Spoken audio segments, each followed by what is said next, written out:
Kimberley Coast is one of the wildest and most untamed parts of the world. This water is as clean as it gets, it's full of fish. In this ep, we travel from Cape Leveque all the way up at the top of the Dampier Peninsula down to Broome. Along the way, we'll be doing some fishing, visiting Cygnet Bay Pearl Farm, and checking out the best that Broome has to offer. Our exploration of the Dampier Peninsula begins at Cygnet Bay Pearl Farm, a family business that has modernized this ancient trade in the midst of paradise itself. The Kimberley's often known for its postcard beauty, but there's another thing that goes on here, which is a huge industry and a big part of Australian culture and heritage, and that's pearl farming. James, that I'm here with today, is the General Manager of Cygnet Bay Pearls. James, thanks for letting me into your office, mate. It's a pleasure, mate. What do you do here on a day-to-day basis? Well, our main focus is still culturing pearls, but we've opened the farm up to the public now, so we get a lot of visitors this time of year. Third generation, so you grew up with pearl farming. Tell me a bit about the family history and what changes you've seen. Yeah, rightio. Well, my grandfather first came up to the area in '46. He was involved in the old pearling industry, which is just about picking up the shell and using the shell as a textile. Pearls were a very rare byproduct, if you were lucky if you found one.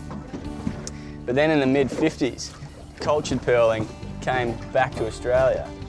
The eureka moment was when my uncle, totally unassisted, actually figured out the secrets of culturing pearls, and he did that over at Shenton Bluff, where our seeding shed is today. What you grow here pearl-wise, does it go into the Australian market or does it go overseas? For about the last 25 years, everything we've grown here is wholesaled in the international markets. But in 2009, that all changed and we started up our own retail brand in Australia. And that's the reason why we opened the farm up as well and basically invited people to come in and actually have a look at the operation. Like you said, I mean, people are drawn to the Kimberley for a whole range of reasons. I mean, the Kimberley Coast is one of the last virtually untouched tropical marine wildernesses left on the globe. And I mean, people seek it out.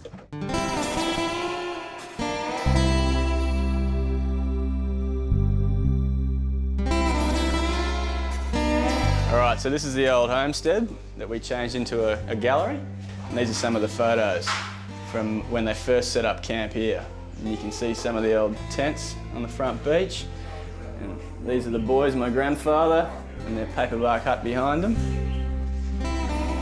So this is the last hard hat that my family ever used. And believe it or not, it was as late as 1970 when my father actually brought the conventional dive suit to the pearling industry. So this guy got pulled out of the water about 40 odd years ago and dumped in the garage until I pulled it out again.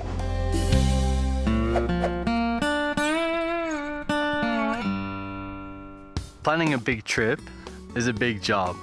One of the first things you need to do is get yourself a few maps. I used, for this trip, Hema's Kimberley map, the top end, and Cairns to Broome, but this is what they have for the Kimberley. It's the Kimberley paper map, it's waterproof now, and the Kimberley Atlas and Guide. And these two things together, perfect tools for planning a trip, and they're great to pull out along the way. These books are also excellent tools. Again, for planning a trip, they've got all the phone numbers you need, contact information, where you can go, where you can camp, where you can't camp. So with these basic tools, you'll be set up to plan your trip. Make sure you know where you're going along the way.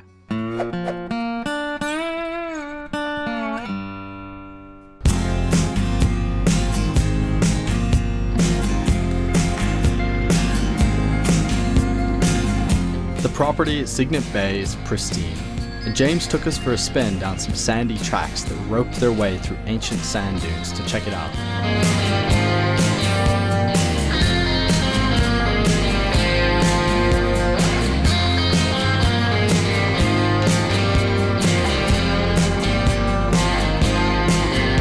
Mangrove flats turned into rocky headlands overlooking a maze of islands and crenellated coastline of the Dampier Peninsula's eastern flank. There's over 14,000 kilometres of Kimberley coastline. Most of it you can't get access to. But on the Dampier Peninsula, there's spots where you can get out, stand on headlands like this and have a look at it. Mate, thanks for bringing me up here. This is just amazing. It's not a bad spot in the afternoon, is it, when it's a glass off like this on a winter's day? It must have been an awesome place to be a kid. Oh, it was. I mean, not at the time, you don't realise, but looking back, yeah, I was blessed, mate, and I still am. And, you know, the Kimberley, it is harsh, and, you know, I think it's still considered one of the least populated areas on the globe outside of the poles. It's just refused to be tamed, and so it presents like it always has. It's just a natural beauty. So your grandfather chose to be buried up here. It's not hard to work out why. I mean, did he used to come and spend a fair bit of time up here himself? Look, he certainly fell in love with the country and the people and the whole thing, and you know, I think he felt very connected to this area. There's nowhere else that he wanted to be, and I think the rest of the family feels that way too. We've all got a little plot marked out. Hopefully you don't speed that process up, mate. I'm doing all right.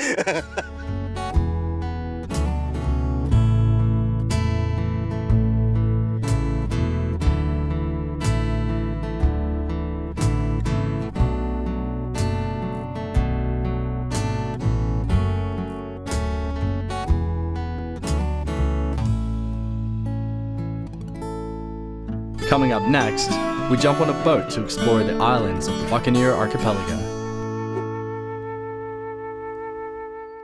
I'm like a Labrador retriever when there is water around.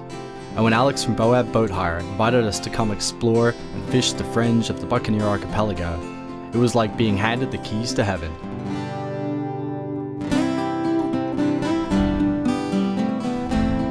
Situated just off the eastern tip of the Dampier Peninsula, Sunday Island is one of 800 small islands that stretch northeast all the way to Yampi Sound. Alex, this has got to be the best workplace in Australia. Yeah, it's pretty good. These cliffs, this blue water, like, how'd you get into this, mate? I bought Boab Boat Hire 2 years ago, and but I moved up here about 8 years ago. And yeah, worked at Cygnet Bay for a while and in Broome, and then it just kind of ended up that we bought a boat hire business and started it up here in the islands as well. So found a way just to live and work up here. Yeah, that's the dream, that's the plan. It's a great concept. I mean, the boat hire thing, you look at the economics of it. For sure. Most people buy a boat, 100K. Yep. They use it for 3 days a year. Yeah, exactly that, and it works out a cheaper way, a safer way, because it saves people buying cheaper boats. They can hire a boat with all the safety gear and everything working on it fine for, you know, from $215 for the day. So it gets people and families on the water cheaply, and you know, with the people travelling camper trailers and boats, there's too many things to tow, so one of them has to be left. So mate, where can you pick up one of these boats around WA? So Western Australia, Fremantle, Broome and Cygnet Bay Pearl Farm, but all the boats come on a registered trailer, so you can tow them wherever you want in between if there's not a boat in the location you want. Mate, that makes perfect sense. You know, most of the travellers up here, they're coming from New South Wales and Victoria. Yep. You know, you don't want to tow a boat cross country just to have a fish on the coast. Oh, for sure. And the other thing with it is that the boats are the same at every location around Australia, so people know what they're getting as well. The water around the mangroves lining these islands is crystal clear.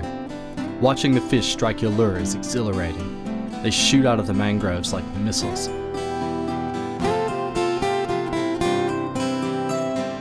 Ultra Valley.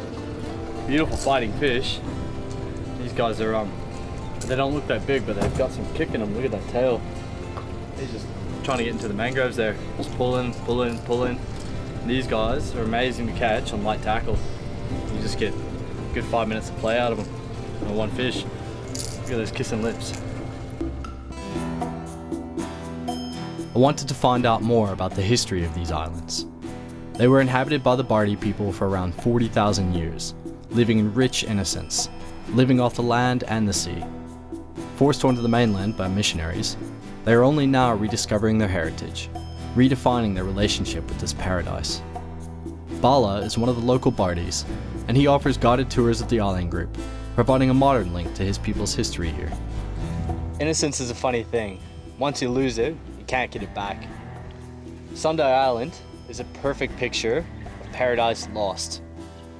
Over 100 years ago, missionaries came here, found the Bardi people, who've been living here for around 40,000 years. and I'm here with Bala, who, is your people, mate. Yeah. So the boat, you're coming back onto the land a little bit now. I mean, Yeah. you haven't moved back into the islands, but you're embracing them. Yep, still we take good camping sites out on the other side of the island, bring tourists there, camp for a couple of days. Also we do like NOLS courses, so that's it's like a National Outdoor Leadership Camp. They'll bring them out here and it's basically a survivor camp. So they survive, we teach them how to survive the first week, and second week they have to survive themselves. Also school trips, we'll bring them out here for the day. Yeah, it's good showing heaps of people the country. Yeah. Makes you feel proud how beautiful everything is.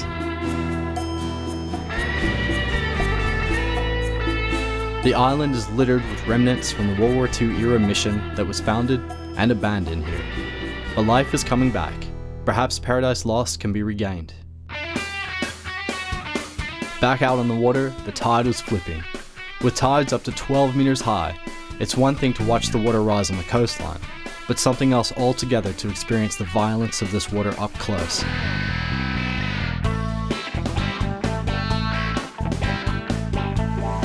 This is Talon Reef, also known as Waterfall Reef. It's just north of One Arm Point, and it's a perfect picture in miniature of what happens across the Buccaneer Archipelago every tidal movement.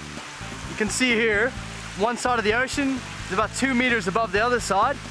As it runs over this coralline algae reef, it makes a waterfall at the edge. On the big tides, this water can actually fall about 2 meters from that side to this side. But it's not just good to look at, it's also a pretty good fishing spot, isn't it? Yeah, well, you've got all the bait getting run off the reef and down into the deeper water. So all the larger fish will sit in the deeper water and come in and pick off all the bait fish as they run in. And we're hopefully going to pick off some of the larger fish. Yeah, I'd like that. Running through massive bait balls around the islands, it didn't take long for things to heat up on the water. How's this Spanish Mac? This guy is huge. Look at the teeth on him. You gotta keep your fingers away from there, he'll catch me, like I caught him. This got put up, one heck of a fight. Just pulling and pulling. Just running through the birds here. This is awesome. This is the Kimberley. This is what you come here for. Craig was running live bait, and nobody was keen to land the mako that he hooked up. As vicious out of the water as they are in, we snapped a few photos and then cut this fella loose.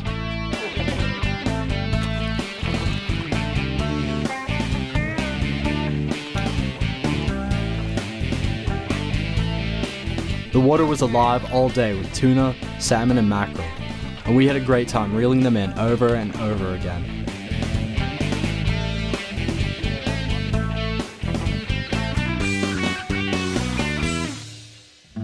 Coming up next, we visit Broome and go helifishing down 90 Mile Beach.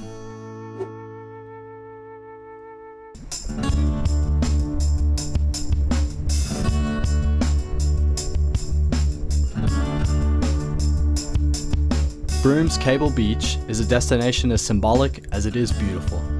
This is as far as you can chase the sun west. The reflections of the long brown beach seem to want to hang onto each sunset as long as possible. The Australian continent's long goodbye. Broome is Australia's most remote outpost, perched in the farthest corner of the country. Time here moves at its own pace, removed from the racing clocks of the East Coast. Craig caught up with Ed Bennett, who runs walking tours of the town. There is a lot of history here to catch up on between perfect sunsets and moon rises. I sort of get the feeling you've taken me on a long walk on a short plank, mate. What's your plan here? There is a reason, Craig. This is Streeter's Jetty, and this is actually where the pearling industry in Broome first started in the 1880s. And back in those days, through until the First World War, there was over 140 pearl luggers that were actually lined up along through these mangroves, which used to all be cut down. Yeah, well, this is pearl luggers here, Craig, and just behind us here we have the Sam Mao, which is a restored pearl lugger, and that's what the whole industry was built around. That, as I said before, over 140 of these luggers were stationed in Broome in the early part of the 20th century. And the reason for Broome's existence comes back to this shell here, which is called the Pinctada maxima, and that's the mother of pearl. Nowadays, they don't go out in these traditional pearl luggers. It's much more technical way they do it. When we talk about the cultivated pearling industry now, when we're talking about the actual pearl itself. So what have we got to look at, mate?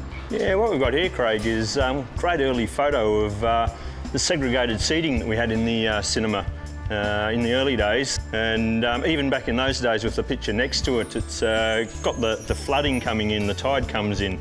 And that was even up until the 1970s. And said that you could go fishing here when there was the spring tide that was coming in as well. Wow. At that period of time. So yeah, some great old stories from some pictures, the world's oldest operating outdoor picture garden. This is just a little bit of Australia that seems to have disappeared everywhere else. The open air theatre, the old sling seats, something very cool about it.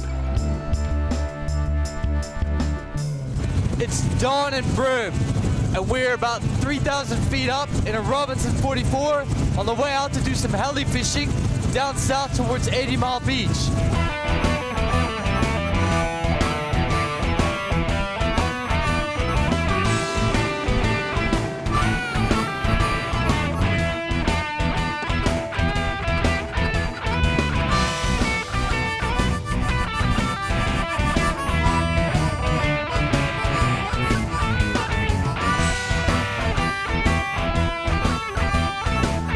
Just jumped out the chopper, taking it down from Broome this morning at dawn, and jumped into the Troopy with Dom to come up to Jack's Creek. Now, I think that's a fitting name. It's just apparently the spot to catch a mangrove jack.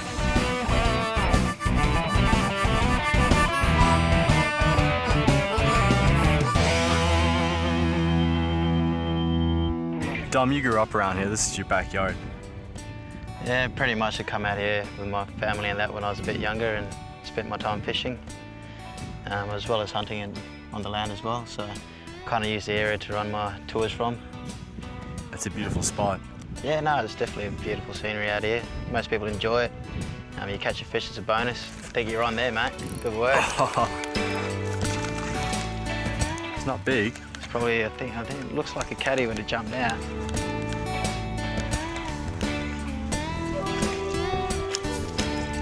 It's not a jack, but It's not a jack. one of the fish you'll most commonly catch anywhere in the world. Yeah, you can eat them. Tastes like crap though. You go home. Go over there. I'm fishing over here. Still going ahead. Oh, yeah, he's on. Baby cod. This is one of the best eaten fish that you get out of these estuaries. Beautiful. Bread him up, fry him, but he's a little bit too small. Send him back. All right, tell your friends this meal's coming on. You just gotta get on the end of the hook.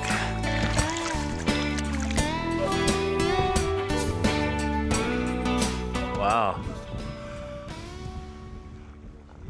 I don't know if you can hear that, but the tide just flipped and it's roaring in on the mudflats behind us. And it's like a flash flood's just hit. This is when the Kimberley turns from beautiful to scary. This is insane. This water's literally just come in here in the last minute or two. Watch it pouring in. This is just like the horizontal waterfalls to the north. When that tide flips and it makes it over the reef on the outside, it comes in here like someone's dumped a bucket out. Now the fun bit, the tides come in, the creek's knee deep. I just hope I can keep my boots on.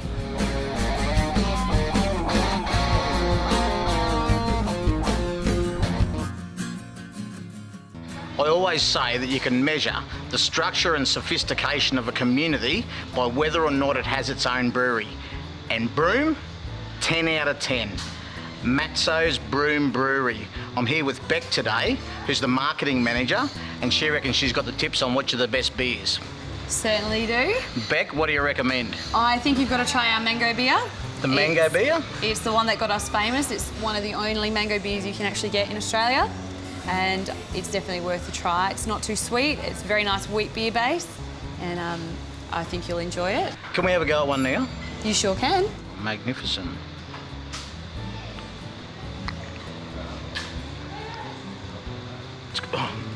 It's got a bite. That's got a bite to it. That's because it's actually our chili beer. Oh, no, And, nasty. It's pretty famous. It's one of the only kind you can get here. As far as tricks go, Beck, that one's a bit dirty.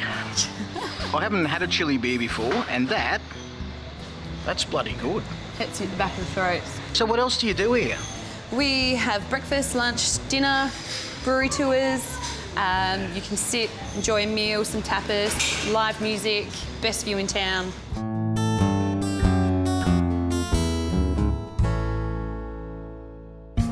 So we're flying up the beach now on the Troopy because there's a section of rocks here that's about 300 or 400 meters long.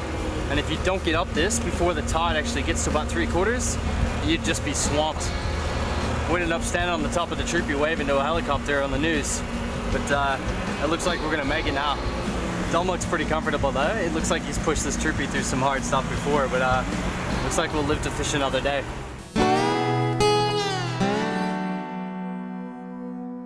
My heart was still racing on the heli flight back to Broome, but watching the tide wash over endless stands of mangrove was beautiful and deeply calming. This is the market's town beach. Tonight it's a full moon and a low tide, which means that the staircase of the moon is going to be happening in about an hour as the moon rises to the east in Roebuck Bay. The stairway to the moon draws massive crowds, but the real magic is hearing 300 people go silent as the pancaked moon rises through heat waves over the mudflats. There's something transcendent about it all.